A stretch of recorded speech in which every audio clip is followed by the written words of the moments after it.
Ngoma ya Linda Mwananchi ilirindima katika jumba la ufungamano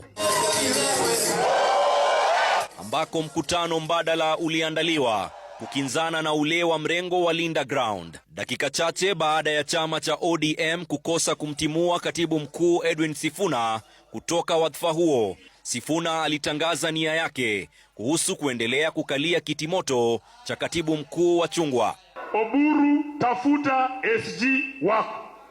I will not be the SG of mediocrity after Baba Raila Amolo Odinga. You characters don't deserve me.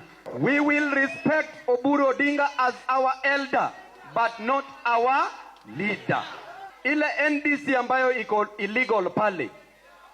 Is that the true spirit of ODM? Is that the true spirit of Raila Amolo Odinga?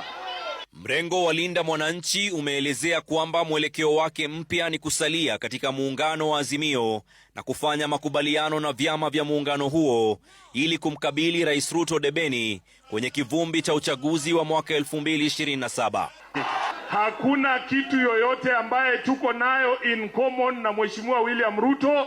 Sisi wana ODM ambao tunaamini baba, tunamwambia Ruto, wewe maliza uende nyumbani.